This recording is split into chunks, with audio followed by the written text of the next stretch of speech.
Welcome to Master Your Merger, the podcast for leaders navigating the people side of mergers and acquisitions. Each week, your host Klint Kendrick talks with deal makers, HR leaders, and integration experts to uncover what really works when it comes to people, culture, and performance during a deal. From retaining top talent to aligning leadership, you'll hear real stories and actionable insights from the people doing the work, all designed to help you make your merger work. If you're leading through M&A, this is your weekly playbook.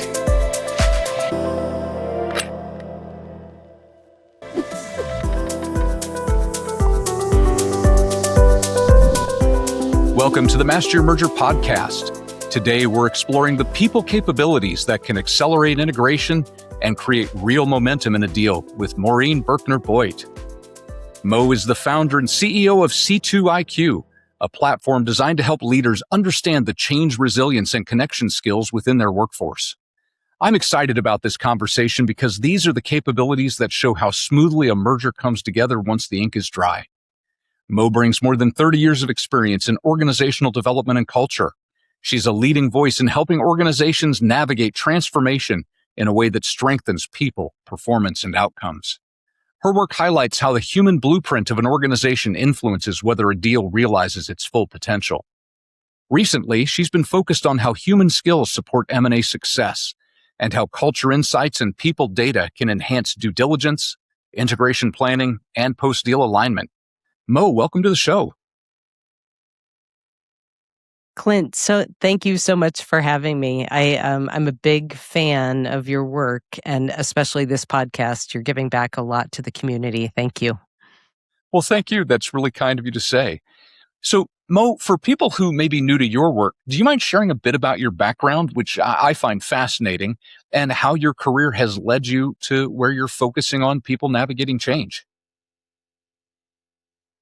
Klint, I think it's really interesting. My first job out of college, I took out of desperation, and I ended up in a manufacturing environment, had never walked into a manufacturing plant in my life, and walked into a complete gift. I was reporting to the CEO. I was one of his management trainees, and he understood how to unleash potential in humans.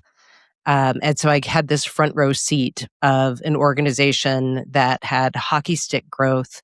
We were opening plants. We were headed to different places all the time.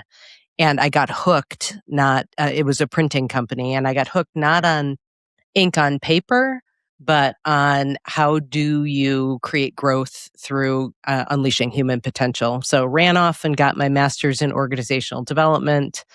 I'm an entrepreneur's entrepreneur, so have been consulting for a long time, and then just got really interested in how you can use technology to scale, right? How you can impact the most people over time. So I've had a couple of software companies, and always about how do you allow people to do their best work? How do you allow teams to engage in really rich, meaningful ways? And most recently, was really looking at how exhausted and burnt out people are and the pace of change. And that got me really looking at how could we make that better? I tend to be curious and I'm a problem solver, and that led to C2IQ and measuring the C2 skills. Yeah. Boy, if there's anything the last 5 years have seen, it is a lot of change between the pandemic and now AI.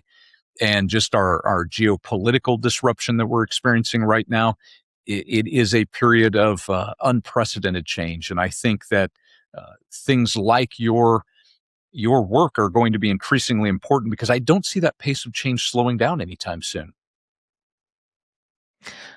No, listen, Klint, in 2019, things just really broke open.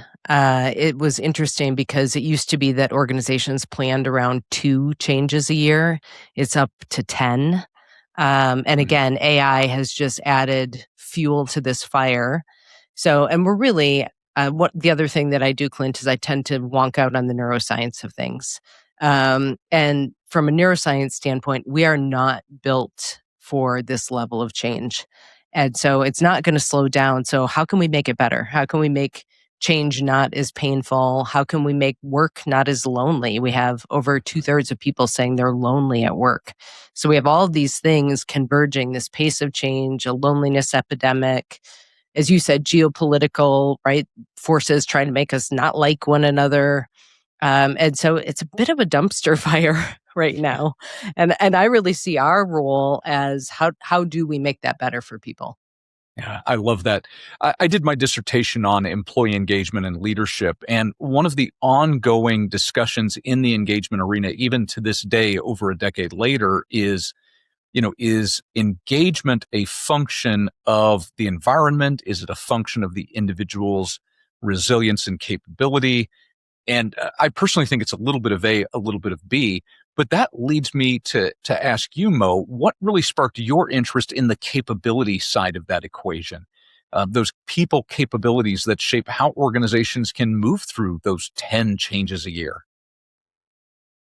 Yeah, I tend to be a problem solver, and I was looking both at my own experience and how I was navigating this fast pace. I was looking at the people around me saying, okay, so we've got phenomenal strategy. We have people doing really good work around engagement and culture, change management, post acquisition, integration, all of those things.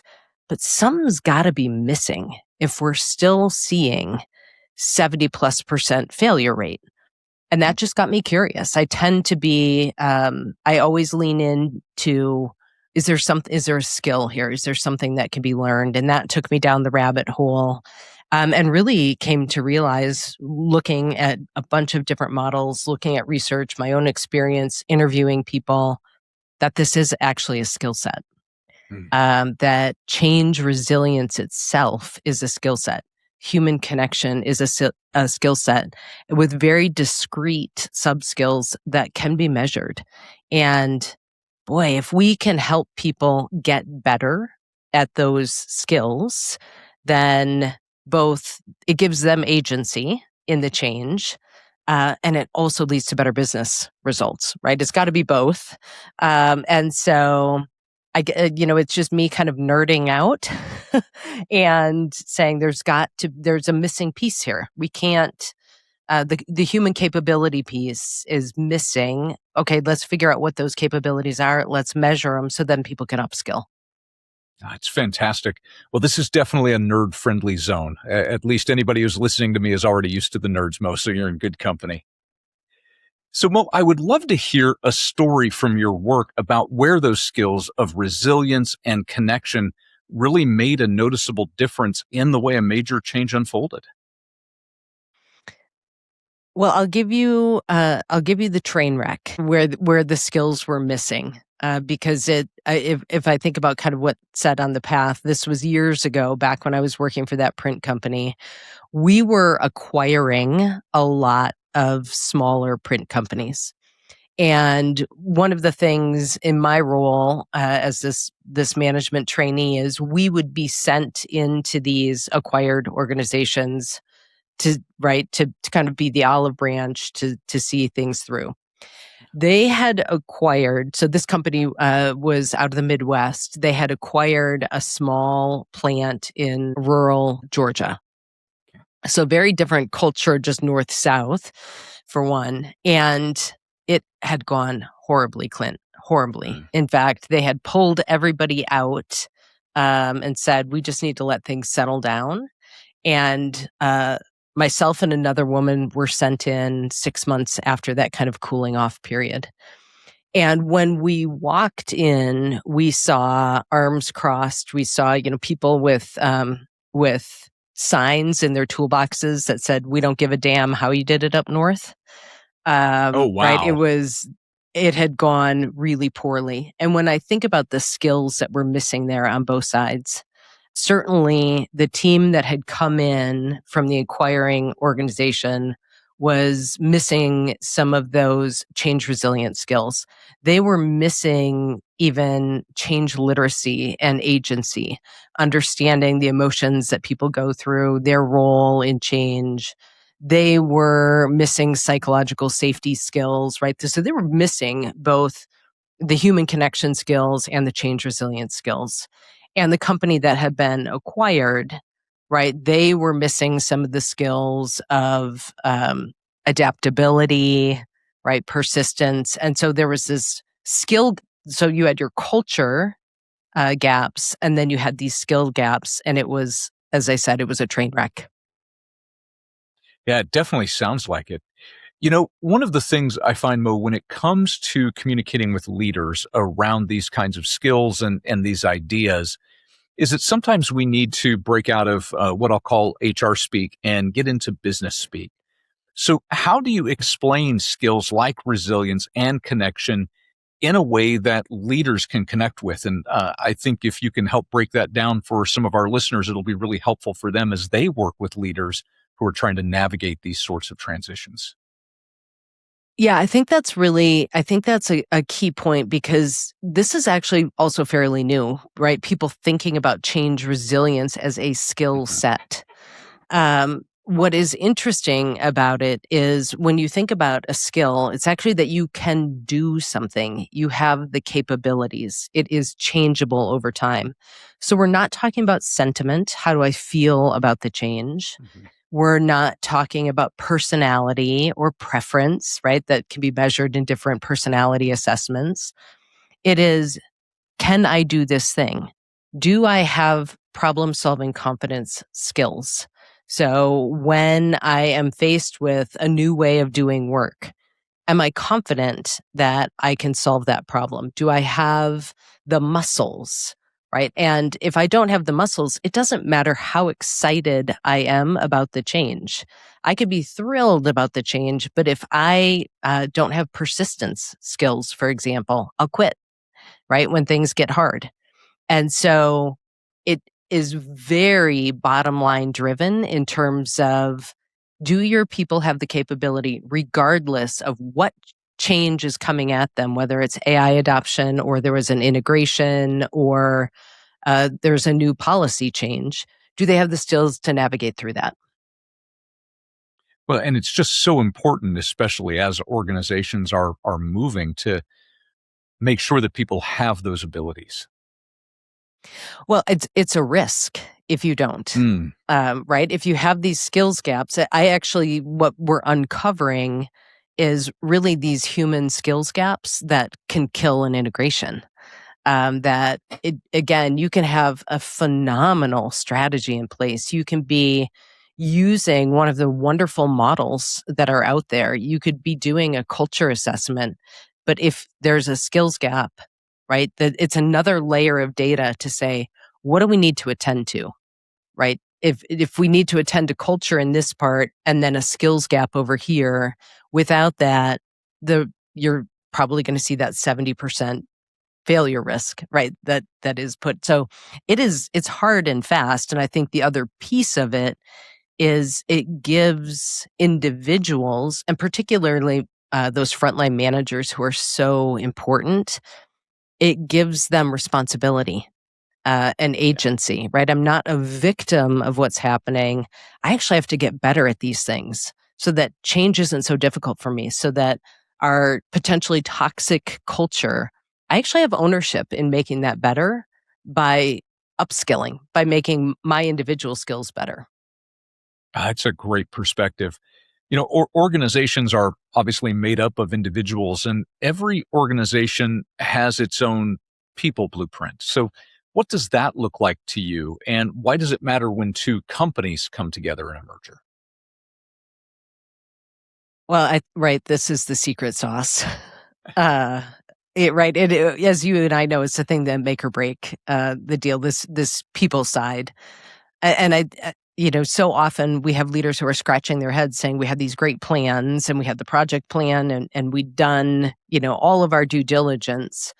I think when you're looking at these culture blueprints, it is everything from doing the culture mapping, right? Do you have an organization that maybe one is highly innovative, and the other is about system and structure and, uh, you know, quality control, right? So you might have Right. two very different cultures in terms of how they approach things, and then you might have different skill maps.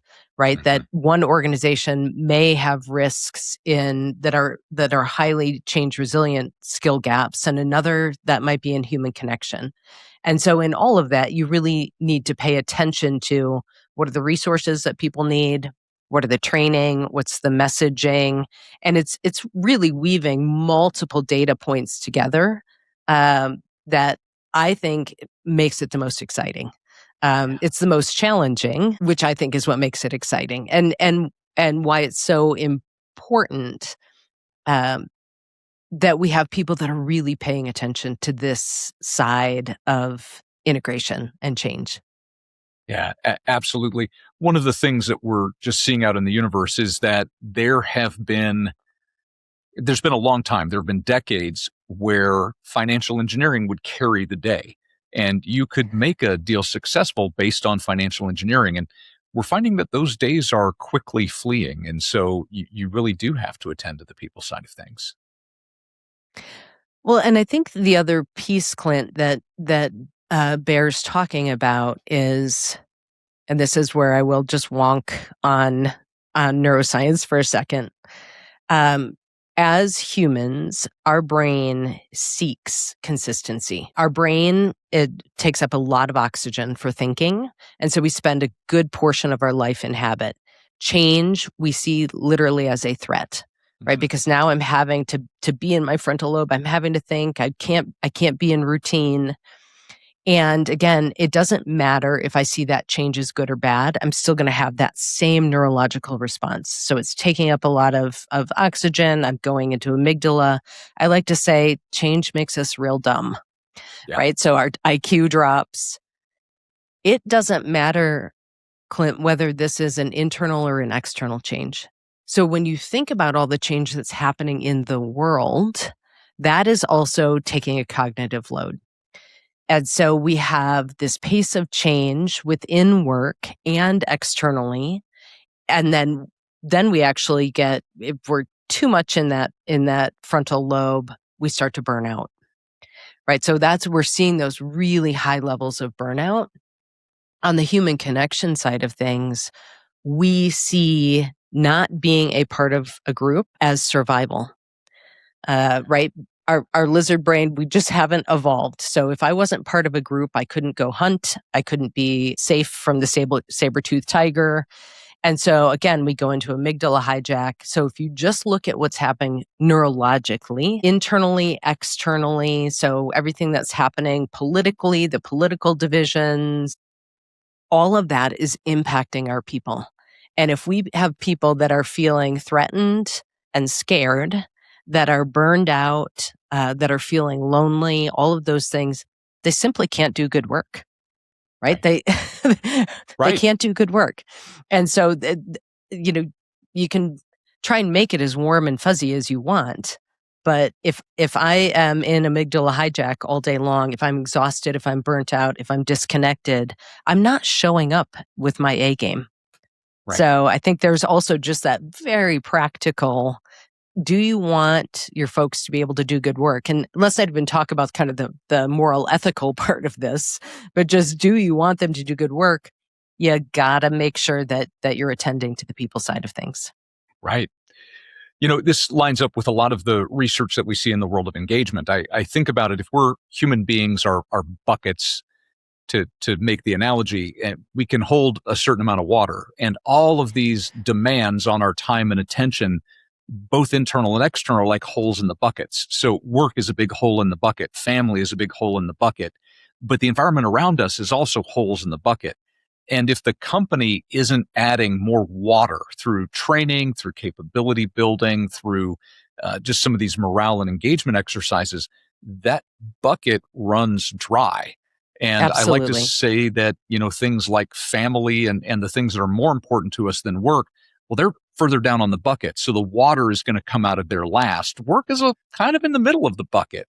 And if there's not enough water in there for it to come out of the work hole, then we're not going to get people at their best. That's it. That's it. Yeah. So let's talk a little bit about what companies can do to get out ahead of this. So if an acquiring company really wants to understand the workforce's readiness for change, their ability to do the things that you've talked about already early in the deal process. What are some of the signals or patterns that they should pay attention to so they know how much effort they're going to need to put into making that integration successful?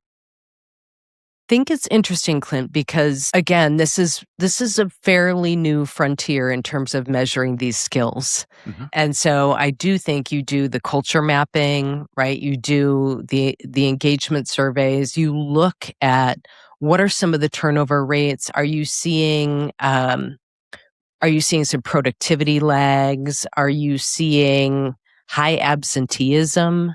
Are you seeing so those are all what I call rear view mirror Yeah. data.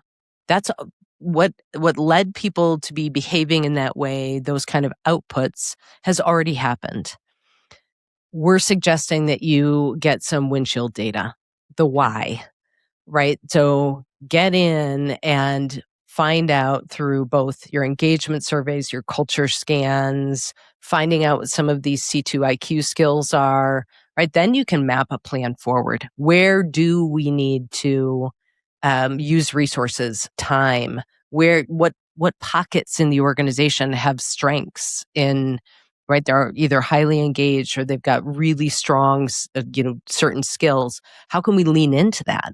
Right? How can we leverage those skills? So I think it's both you're doing the gap analysis and the risk analysis, and then also what are the strengths and how can we use those either to teach and train, to model, to have some of the key, holding some of the water that's, and carrying some of the water that's really key in the integration.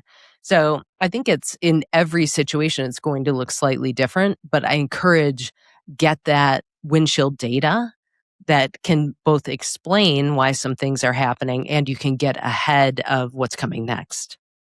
Those are great points. A lot of those are things that I really encourage people to look for during the diligence process, and then gathering some of that data once you have access to the employees and at least gather it at some point. I will say, I know that you didn't ask for a plug, but I took the assessment. I found it pretty easy to take, Mo. So I think you've developed something that's pretty elegant and did not take a lot of time for me to complete. And I did it from my phone. So I think you've done a good job with your particular tool and approach to this. Oh, I appreciate it. I can't wait to show you a group report so you can see what that looks like. Well, excellent, excellent. So, Mo, do you have any other examples of where understanding those people capabilities in a group helped an organization reduce their friction or accelerate their alignment during a transition? Yeah, I think that it's I tend to also look at the team environment because I think that I always think about things in terms of the overall organization, the team, and the individual. And looking at a team that it was an engineering group that they were coming in from, um, they were international, right? And how those two groups spent the time before, and this is, um, I'll say it quite frankly, shocking that these were engineers taking this approach. They spent the time to understand each team dynamic, right? And they spent the time to understand what were the things, where had people been experiencing friction, what wasn't working, where did this team excel, how did they like to do things, right? And then looking at, right, how did those compare to one another? And what could they do about it, right? Again, where could they lean in, leverage each other's strengths, both in skills, in culture, in leadership, the handoffs that they were communicating really clearly through, the check-ins that they were having consistently about how things were going. That was two frontline managers who were very committed, right? That they knew they had to make this work. They had both been through painful situations in the past, and they chose to lean in to the human side. I love that. I love that. I spend a lot of time talking about really the role of that middle manager, that frontline leader, as we go through these transitions. And this is a whole different conversation I'm sure we could have, but it really feels to me like we undervalue the contribution they can be. So I love that they took the initiative to make that work. Klint, it is, to me, just so mind-boggling, the amount that we are willing to invest in executives who are so disconnected from the day-to-day work that is actually carrying out the strategy. My advice to everyone is invest in those frontline managers. They impact over 70% of an organization. They are the ones that are impacting your turnover, your results, the culture, right? The skill building. All of those things are in the hands of your newest leaders, right? Yeah. Invest in them, right? That they're your make or break. Agreed entirely. And one thing that'll add to that is in survey after survey after survey, they're begging for training and resources. Like they want to do a great Begging. job. Yeah. So, well, I feel like you and I could share a soapbox, Mo, but what other surprises come up for leaders as they act with that kind of intention and structure that those frontline leaders demonstrated? So as they start to dig in and say, hey, we need to really pay attention to this, what are some of the surprises that turn up for them, or what are some of the patterns that you see help those more senior leaders be successful as they empower their middle managers and the rest of their workforce? Well, I think that what we've seen are light bulb moments. The first, just that these are skills and people can get better at them. So I think it's been really interesting seeing people have the light bulb of, there's another lever that we can pull here. And then seeing the light bulbs of this explains, right? We've got one organization that they looked and because of AI, their go-to-market strategy didn't work anymore, right? They were heavily invested in Google AdWords. Google AdWords have been blown up. When they saw their sales and marketing team having low adaptability, low optimism, and low persistence skills, a light bulb went off in terms of, okay, right, we need to skill up because they need to be very adaptable right now. They need to be trying all kinds of new things, right? So let's get those skills going because they'd seen their results flatten and they'd seen the team respond in a way that's like, let's push harder on what we've already been doing. Their manufacturing group had very high change resilience skills, problem-solving confidence, right? Persistence, all of those things that you need your manufacturing team to have. They could see why they'd been having such excellent results over in their manufacturing, and they could see why sales and marketing.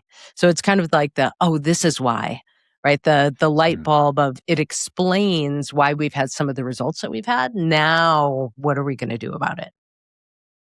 That's so great. Once you see the insight and you see where the holes are, you can begin to plug them.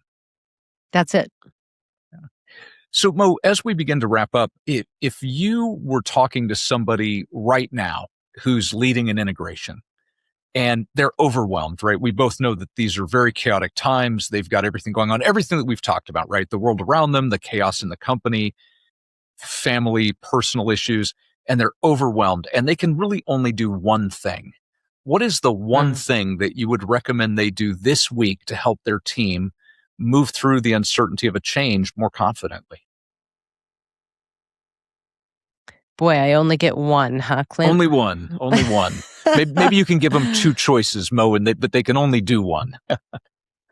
Yeah, I would encourage two things. I would encourage sitting down with those frontline leaders, right? And having the conversations about in this moment, what's working, what's not, what resources do you need? Where do you think your team is in the change cycle? And what's the one resource that you think would make a difference for you? The other thing that I would encourage, because I'm going to take two, is now is the time to collect some of that windshield data, right? So that you can. I'm a huge fan of people data that is actionable. So don't look at your rear view. Don't invest in that engagement survey right now per se, because that's already happened. But what are those forward-facing metrics that you can get a pulse on so that then you can diagnose and you can spend the limited time and resources that you have really wisely? Those are great pieces of advice. So Mo, for listeners who want to learn more about you, follow your work, or connect with you, where do they go to do that? I'm very active on LinkedIn, so I would suggest let's connect on LinkedIn. I love wonking out on change and integration and all things transformation. And anywhere that you get your podcasts, we've got the Make or Break podcast, so they can see interviews like this, Klint. Wonderful, wonderful. And I will say I'm going to be a guest on Mo's podcast. So I don't tend to talk a lot about myself here because it's all about the guests. But if folks want to tune into that, they can learn a little bit about me and quite a bit more about you as they listen to those episodes. So Mo, we'll make sure we get all of those in the show notes. It has been an absolute pleasure. And I'm sure that our conversation on your pod will be just as nerdy, which I think if people have hung out with me for more than 20 episodes, they'll appreciate. So it's been an absolute pleasure. It has been a delight. And again, Klint, thank you. The podcast and the work that you do with the roundtable, everything, you are a gift to anybody that is, the hard work that it is in integration and acquisition. So thank you so much. Thank you. Well, that's kind of you to say. So, well, everybody check out the show notes and check out the Make or Break podcast. Thanks for listening to Master Your Merger, hosted by Klint Kendrick. Be sure to follow or subscribe so you never miss an episode. And if you found this valuable, share it with someone leading through a deal. To explore toolkits, resources, and upcoming programs, including our free roundtables, visit masteryourmerger.com. We'll see you next time.